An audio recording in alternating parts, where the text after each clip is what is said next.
नमस्कार। अभी चुनाव के 2 चरण ही संपन्न हुए हैं, लेकिन उठने लगे हैं सवाल चुनाव आयोग पर, उसकी कार्यप्रणाली पर कि क्या चुनाव आयोग कुछ छुपा रहा है या आंकड़ों से हेरा फेरी करने की गुंजाइश बना रहा है। ऐसा इसलिए हम कह रहे हैं क्योंकि चुनाव के 2 चरण हो गए हैं, लेकिन चुनाव का परसेंटेज, एक्चुअल परसेंटेज कितना हुआ 10 से 12 दिन के बाद आया, और दूसरे फेज के मतदान के इतने दिनों के बाद कल जब वोटिंग परसेंट जारी किया तो उस पर उठने लगे सवाल सभी लोगों ने उठाया है। आपको पता है कि लोकसभा इलेक्शन के लिए पहले और दूसरे चरण में कम वोटिंग परसेंटेज को लेकर सवाल उठ रहे थे। कई प्रधानमंत्री ने भी इस पर बोला था, कांग्रेस ने भी बोला था। अब जो इलेक्शन कमीशन ने फाइनल डेटा जारी किया है उसमें वोटिंग परसेंटेज बढ़ करके 5.75% तक बढ़ गया है। लेकिन कितने दिन के बाद, 10 से 15 दिन के बाद सवाल अब भी उठ रहे हैं कि आखिर ऐसा हुआ कैसे, और चुनाव का एक्चुअल परसेंटेज जारी करने में इतनी देरी क्यों हुई। दूसरे चरण के मतदान के कई दिनों के बाद चुनाव आयोग ने वोटिंग परसेंटेज का फाइनल डेटा जारी किया। जब अखबारों में खबर छपने लगी, नेताओं ने सवाल किया, पूछने लगे लोग कि कहां है एक्चुअल डाटा। आपको पता है कि पहले चरण में 102 लोकसभा सीटों के लिए 19 अप्रैल को पहले चरण की वोटिंग हुई थी। उसके बाद 88 सीटों पर दूसरे चरण में 26 अप्रैल को वोटिंग हुई थी। जिस दिन वोटिंग हुई थी उस दिन ईसीआई यानी इलेक्शन कमीशन ऑफ इंडिया ने बताया था कि दूसरे फेज में देश भर में टोटल 60.96% वोटिंग हुई थी। ये शाम 7 बजे का डाटा था। इसके बाद 30 अप्रैल की शाम को इलेक्शन कमीशन बता रहा है कि दूसरे चरण में 66.71% वोटिंग हुई है। यानी दूसरे चरण का मतदान होने के 4 दिन के बाद इलेक्शन कमीशन जो जानकारी दे रहा है उसमें 5.75% का अंतर दिख रहा है, और इसी को लेकर के सवाल उठने लगे हैं। सवाल ये भी उठ रहे हैं कि आखिर कई दिनों के बाद मतदान प्रतिशत अचानक बढ़ कैसे गया। और भी बहुत सारी मामले हैं कि और इस डाटा को जारी करने में इतनी देरी क्यों हुई, क्योंकि हर बार नेक्स्ट डे फाइनल डाटा आ जाता था। तो क्यों हुआ ऐसा? तो चूंकि कल एक अखबार में खबर छपी, कई रिपोर्ट्स, मीडिया रिपोर्ट्स में आया कि चुनाव आयोग ने अभी तक फाइनल डाटा जारी नहीं किया है। दूसरे चरण का मतदान भी हो गया है, 5 दिन बीत गए हैं। पहले चरण 19 अप्रैल को हुआ था। अब इसमें कई सवाल हैं, जैसे मतदान प्रतिशत बढ़ा, वो तो एक अलग सवाल है, लेकिन ये सवाल के अलावा एक और सवाल है। अगर चुनाव आयोग इस भ्रम को दूर कर दे तब तो कोई बात ही नहीं है। सवाल यह है कि 19 अप्रैल के बाद, मतलब 30 अप्रैल को, 19 अप्रैल के बाद 30 अप्रैल को एग्जैक्ट डाटा रिलीज क्यों हुआ। पहले और दूसरे चरणों में ही कुल मतदाताओं की संख्या और कुल पड़े वोट की संख्या गायब क्यों है। मतलब परसेंटेज तो दे दिया आपने, लेकिन इसमें वोटों की संख्या क्या है और कुल कितने वोट पड़े, ये संख्या नहीं, केवल प्रतिशत है। तो कैसे कोई मिलान करेगा कि इतना लोगों ने वोट दिया, इसका परसेंटेज इतना आएगा। परसेंटेज कैसे निकलता है? कुल कितने मतदाता थे, कितनों ने मतदान किया, इसके आधार पर परसेंटेज निकलता है। तो कोई आदमी अगर जांच करेगा या पता करने की कोशिश करेगा कि इलेक्शन कमीशन ने जो डाटा जारी किया है तो इसका वेरीफाई कैसे होगा, इस बात का जवाब कल के जो फाइनल डाटा रिलीज किया है इसमें कहीं कोई जिक्र नहीं है। और सबसे इंटरेस्टिंग बात क्या है, अगर आप इन आंकड़ों को देखेंगे, गौर से देखेंगे, तो 66, 66, 66, 66, ये भी थोड़ा अजीब है। अजीब इसलिए है कि पहले कुछ और बोला और अब जो डाटा है उसमें सिर्फ एक ही नंबर का ज्यादा उसमें बार बार प्रयोग किया गया है। सवाल इसलिए उठते हैं देरी की वजह से, और उसमें कई फैक्ट एंड फिगर्स नहीं है। क्या चुनाव आयोग इस बात का इंतजार कर रहा था कि कोई मीडिया रिपोर्ट छापेगा, विपक्ष सवाल करेगा, तब हम डाटा रिलीज करेंगे, और जब रिलीज करेंगे तो उसमें भी आधी अधूरी जानकारी, मतलब वोटर्स की संख्या नहीं है, कितने लोगों ने वोट दिया इसकी संख्या नहीं है, और आपको पता है कि कोई भी परसेंटेज निकाला जाएगा तो उसमें आपको दोनों नंबर होना चाहिए। अगर टोटल नंबर मिसिंग है तो कल मान लिया इसमें मैनिपुलेशन की बात आ गई और चुनाव आयोग कहेगा कि नहीं ये गलत था, ये मामला है, इतने लोगों ने वोट दिया था, तो सवाल और शक दोनों इसलिए उठते हैं चुनाव आयोग पर। चुनाव आयोग इस बार इतना निष्क्रिय है क्योंकि लगातार धार्मिक आधार पर, जाति के आधार पर और हेट स्पीच दिए जा रहे हैं, उस पर कई कंप्लेंट्स हैं, लेकिन उसके बारे में चुनाव आयोग क्या कर रहा है, किसको नोटिस दे रहा है, ये भी जनता के पास नहीं है। और ये माना जा रहा है कि चुनाव आयोग इस मामले में सफाई जल्द से जल्द देगा, क्योंकि 19 अप्रैल के बाद चुनाव आयोग सोया हुआ था। और इंटरेस्टिंग बात यह भी है कि इस बार चुनाव आयोग ने 2019 के चुनावी आंकड़े का भी इसमें रेफरेंस दिया है कि इतने परसेंटेज वोट पड़े हैं। मैं आपको बताता हूं कुछ चीजें उसमें क्या क्या हुआ है। इसमें हुआ है कि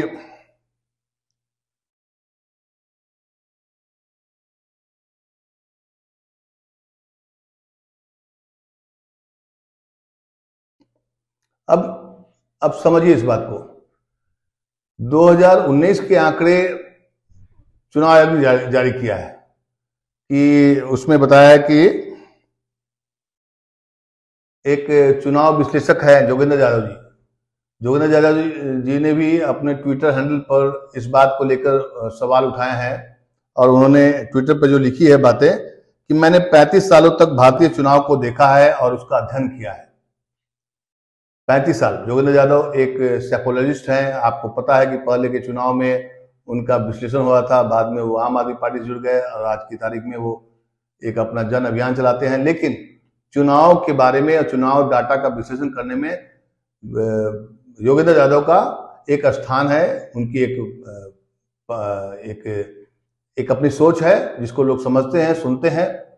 वोटिंग वाले दिन की शाम को जारी डेटा और फाइनल डेटा में 3 से 5% का अंतर हमेशा से आता रहा है, कोई नई बात नहीं है, ये कह रहे हैं योगेंद्र यादव जी।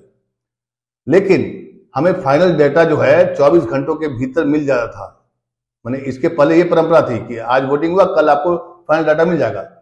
इस बार कुछ बातें असामान्य और चिंताजनक है।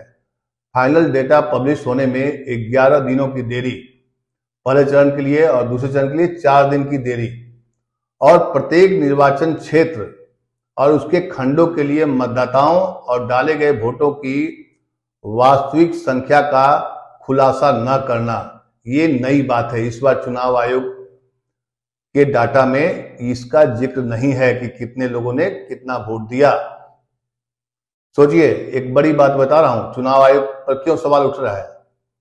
खबरों को विश्लेषण करना या खबरों को बताना कोई अपराध नहीं है, लेकिन मीडिया यही काम नहीं कर रही है। जोगेंद्र यादव ने आगे लिखा है अपने ट्विटर हैंडल पर कि वोटिंग परसेंटेज इलेक्टोरल ऑडिट में मदद नहीं करते।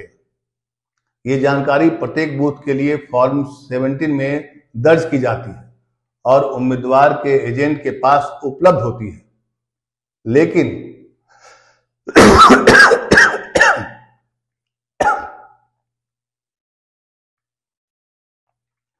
लेकिन डाले गए वोटों और गिने गए वोटों के बीच हेराफेरी की किसी भी संभावना को खत्म करने के लिए केवल ईसीआई यानी इलेक्शन कमीशन ही पूरा डेटा दे सकता है और देना ही चाहिए। इतना देरी करना और रिपोर्टिंग फॉर्मेट में अचानक बदलाव के लिए ईसीआई को स्पष्टीकरण देना चाहिए, देना होगा। तो सोचिए, पहले कुछ और डाटा आता था, दिया जाता था इलेक्शन कमीशन के जरिए, इस बार नहीं है। कितने वोटर हैं, नहीं है संख्या उसकी, कितने लोगों ने मतदान किया उसकी संख्या नहीं है, सिर्फ परसेंटेज भी दे दिया गया है। अब इलेक्शन कमीशन ने क्या कहा है उसको भी सुनिए। चुनाव आयोग में ऊंचे पदों पर बैठे सूत्रों ने एक मीडिया रिपोर्ट को, एक मीडिया घराने को इस बारे में जानकारी दी है कि 26 अप्रैल की शाम को जब ये आंकड़े आए तब भी सैकड़ों मतदान केंद्रों पर कतारें लगी हुई थी। मतलब एक मीडिया हाउस ने एक खबर छापी है सूत्र के जरिए। मतदान समाप्त होने की समय सीमा के साथ ही मतदान केंद्रों के दरवाजे बंद कर दिए गए। ये हमेशा होता है, कोई नई बात है नहीं।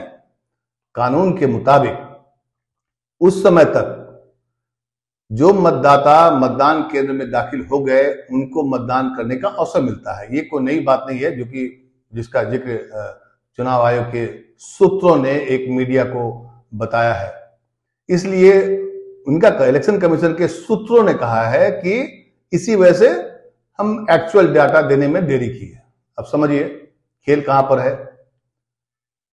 आपको एक दिन के बाद डाटा देने का एक परंपरा थी, एक चलन था कि आपको पूरा डाटा एक दिन के बाद देंगे, 2 दिन के बाद दे सकते हैं अगर आपको आने में लेट है। और चुनाव कोई पहली बार तो देश में हो नहीं रहा है। आपके पहले भी चुनाव आयोग के इस बार जो हैं राजीव कुमार, इसके पहले भी चुनाव आयोग के मुख्य आयुक्त होते थे लोग, वो लोग भी यही काम करते थे जो आप काम कर रहे हैं। लेकिन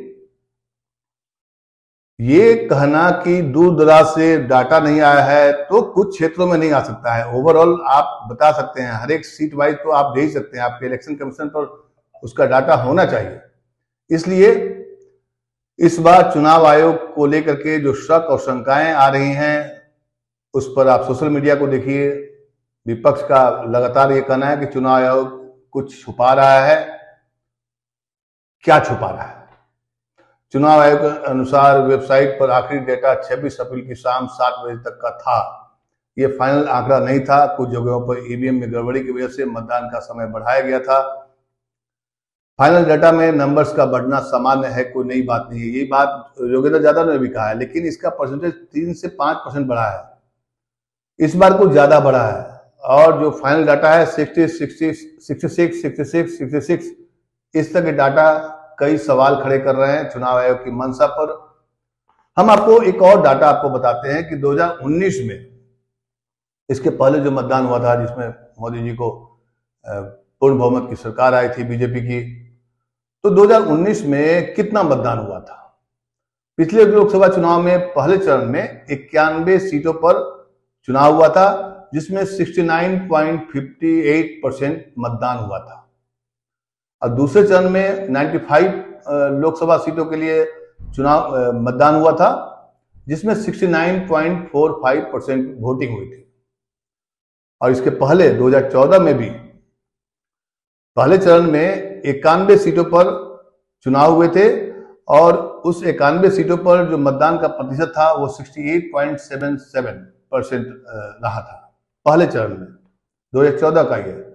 जबकि दूसरे चरण में 95 सीटों पर इलेक्शन हुआ था, 69.62% वोटिंग हुई थी।